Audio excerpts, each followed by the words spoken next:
Hello and welcome to the online learning channel. Today in this lesson we shall be discussing some of the topics about fishes. आज के lesson का सबसे पहला topic excretion के बारे में है कि एक्सक्रीशन क्या होता है और इसके क्या फ़ायदे हैं। एक्सक्रीशन किसी भी ऑर्गेनिज्म के लिए इंतहाई इम्पोर्टेंट प्रोसेस है जिसके ज़रिए वेस्ट मटेरियल या अनवांटेड मटेरियल बॉडी से एक्सक्रीट किए जाते हैं। उन मटेरियल का बॉडी में ज़्यादा टाइम रहना एनिमल या ऑर्गेनिज्म के लिए डेंजरस हो सकता है।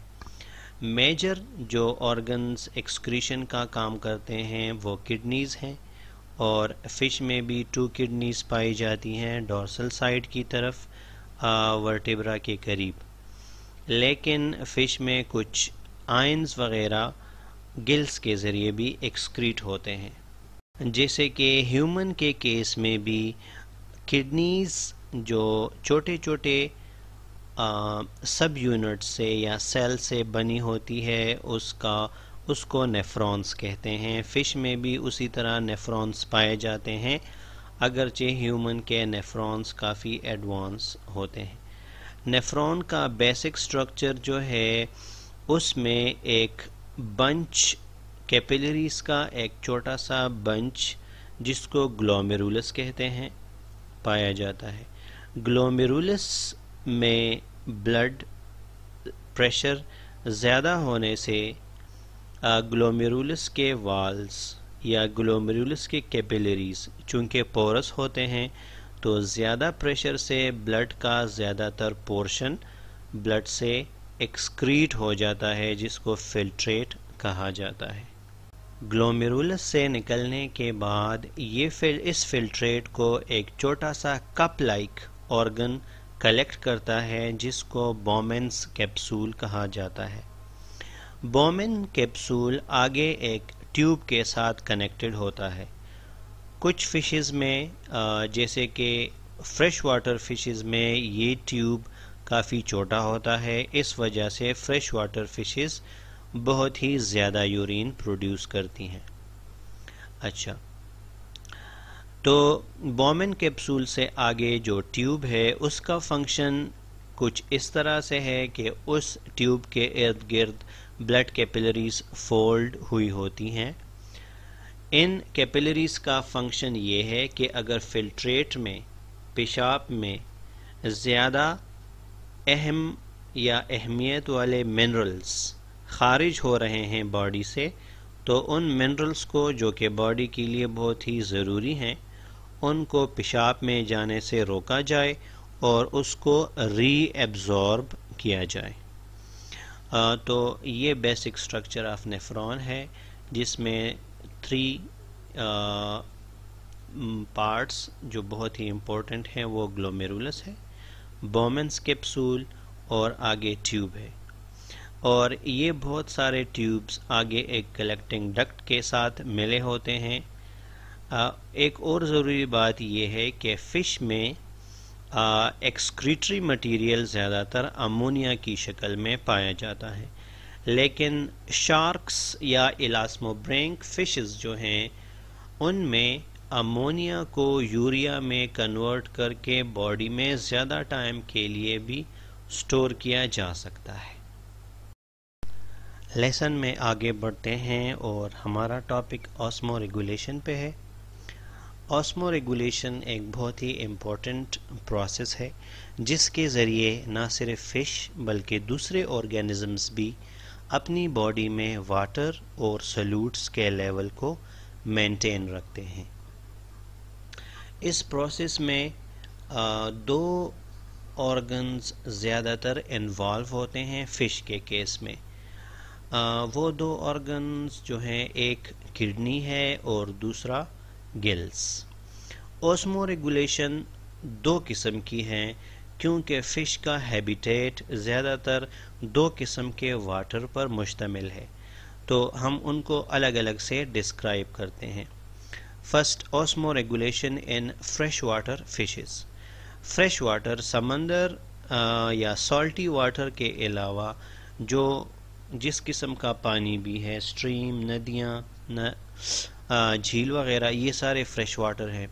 तो फ्रेश वाटर में आयोनिक कंसंट्रेशन बहुत ही कम होती है और फ्रेश वाटर में रहने वाले फ़िश की बॉडी में आयोनिक कंसंट्रेशन ज़्यादा होती है।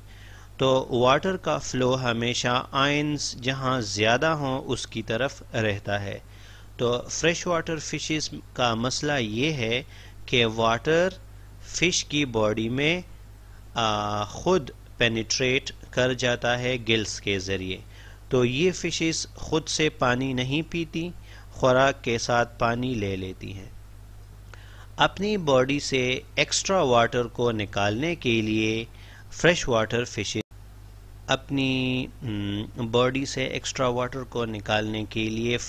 फिशेस ज़्यादा मकदार में यूरिन सिक्रीट करती हैं।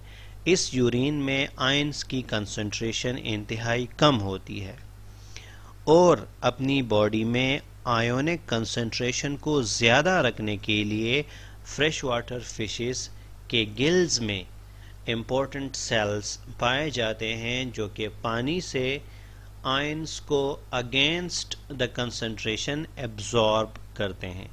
अगेंस्ट द कंसंट्रेशन का मतलब ये है कि आयंस का कंसंट्रेशन फ़िश में ज़्यादा होता है और पानी में कम, उसके बावजूद भी पानी से आयंस को सक या एब्जॉर्ब करके पंप करते हैं ब्लड में।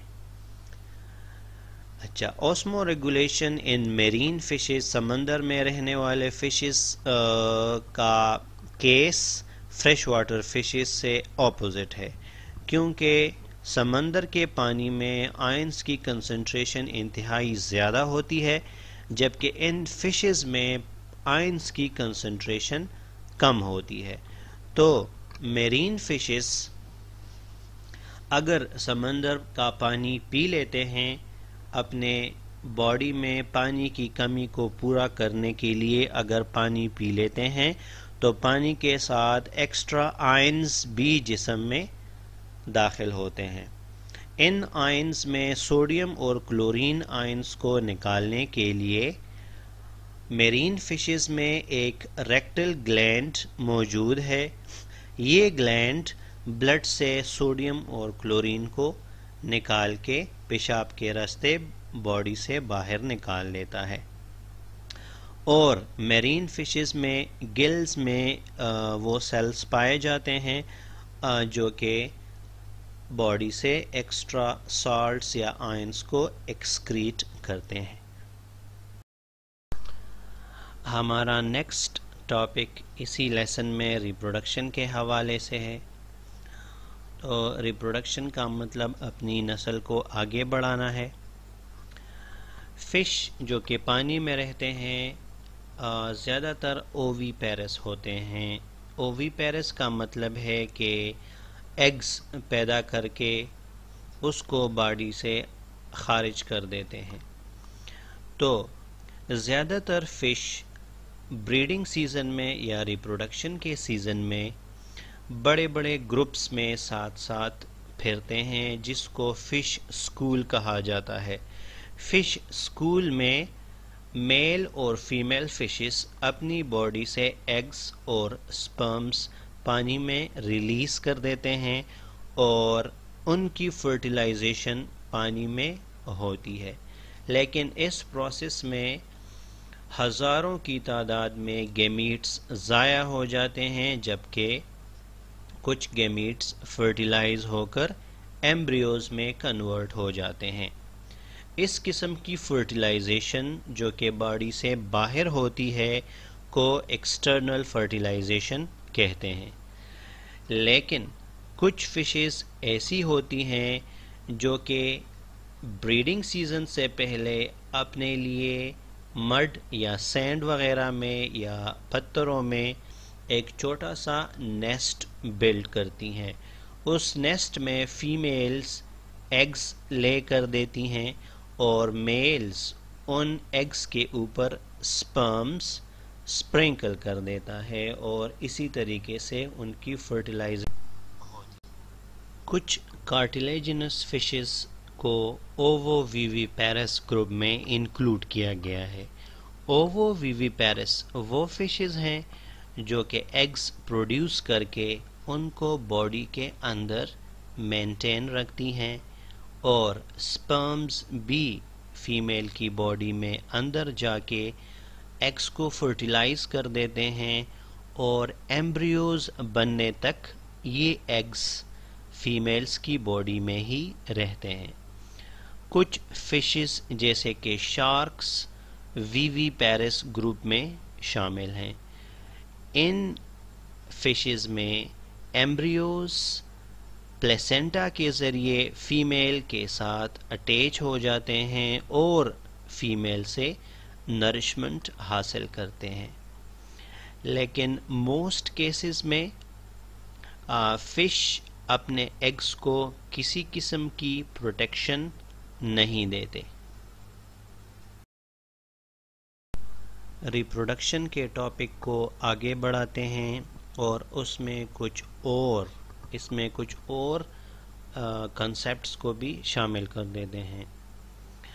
फ़िश में एक ख़ास किस्म की माइग्रेशन पाई जाती है जो कि 2 किस्म की है, लेकिन चूंकि ये माइग्रेशन रिप्रोडक्शन का ही हिस्सा है इसीलिए हमने इसको रिप्रोडक्शन में इंक्लूड कर दिया है। तो फ़िश में 2 किस्म की माइग्रेशंस पाई जाती हैं, एक को कैटाड्रोमस और दूसरे को एनाड्रोमस माइग्रेशन कहते हैं। कैटाड्रोमस का एग्जाम्पल फ्रेश वाटर ईल या एंगवला है। Fresh water eels fresh water में पाए जाते हैं, लेकिन स्पॉनिंग या रिप्रोडक्शन के सीज़न में ये ईल्स फ्रेश वाटर को छोड़ के 1-2 महीने के लिए स्विमिंग करके सी वाटर में तकरीबन 300 मीटर्स के डेप्थ में चले जाते हैं, जहाँ पे पानी थोड़ा सा वार्म रहता है। वहाँ पे ये फिशेस एग्स ले करती हैं और इनमें से कोई भी वापस नहीं आता। एग्स ले करने के बाद इनकी डेथ हो जाती है। जब ईल्स के बच्चे एम्ब्रियोज छोटे छोटे होते हैं तो उनको एल्वर्स कहा जाता है। ये एल्वर्स समंदर में ही रहते हैं, लेकिन स्प्रिंग सीज़न में ये समंदर को छोड़ के फ्रेश वाटर की तरफ माइग्रेशन स्टार्ट कर देते हैं। तो इस हवाले से एल्वर्स की और एडल्ट ईल्स की माइग्रेशन एक दूसरे के ऑपोजिट भी है। दूसरी किस्म की माइग्रेशन को एनाड्रोमस कहते हैं और इसका एग्जाम्पल अटलांटिक सालमन है। सालमन वैसे तो सी वाटर में पाए जाते हैं, लेकिन ब्रीडिंग सीजन के टाइम पे ये साल्टी वाटर को छोड़ के फ्रेश वाटर की तरफ मूव करते हैं। ये इनका एक नेचुरल इंस्टिंक्ट है कि ये उसी डायरेक्शन में उसी फ्रेश वाटर की तरफ फ्लो करते हैं, माइग्रेट करते हैं जहाँ पे इनकी खुद पैदाइश होती है। तो फ्रेश वाटर में एक ख़ास एरियाज़ में जाने के बाद जब ये एग्स ले करते हैं तो एग्स ले करने के बाद ये सालमन्स फ्रेश वाटर को छोड़ के मेरीन वाटर की तरफ वापस माइग्रेट कर लेते हैं। इन एग्स से निकलने वाले यंग सालमन्स कुछ टाइम के लिए फ्रेश वाटर में ही रहते हैं और जब इनकी बॉडीज़ में सिस्टम ओशन वाटर के लिए सेट हो जाते हैं तब ये फ्रेश वाटर को छोड़ के ओशन वाटर की तरफ या मेरीन वाटर की तरफ माइग्रेट कर लेते हैं। इस लेसन में अब हम अपने आखिरी टॉपिक की तरफ बढ़ते हैं जो कि है स्केल्स इन फिशेस। तो स्केल्स को कई ग्रुप्स में डिवाइड किया गया है। सब जो इम्पोर्टेंट ग्रुप्स हैं स्केल्स के वो 4 हैं। इसमें नंबर 1 प्लेकॉइड स्केल्स, इसका ज़िक्र पहले भी गुज़र चुका है कि प्लेकॉइड स्केल्स कॉन्ड्रिक्टीज़ में पाए जाते हैं। इनका साइज़ काफ़ी छोटा होता है और ये फ़िश को फ़िश के स्किन को रफ़ टेक्सचर यानी सैंड पेपर की तरह रफ़ बना देता है। इनका साइज़ अक्सर काफ़ी छोटा होता है और दूर से देखने से क्लियरली नज़र नहीं आते। नंबर सेकंड पे गेनॉइड स्केल्स आते हैं जो कि टाइल्स की तरह एक दूसरे के साथ चिपके हुए हैं। गेनॉइड स्केल्स की खुसूसियत ये है कि इनके ऊपर एक एनेमल की तरह कवरिंग होती है जिसको गेनोइन कहा जाता है और इसी केमिकल की वजह से इसका नाम गेनॉइड स्केल्स रखा गया है। आजकल ज़्यादातर गेनॉइड स्केल्स स्टडी नहीं किए जाते क्योंकि ये पहले ज़माने में जो फिशेस थे उनमें ज़्यादा पाए जाते थे। आजकल के प्रीडोमिनेंट जो स्केल्स हैं वो साइक्लॉइड और टीनॉइड स्केल्स हैं। साइक्लॉइड स्केल्स बाहर से गोल होते हैं और इनके अंदर लाइंस होती हैं जिसको लाइंस ऑफ ग्रोथ कहते हैं।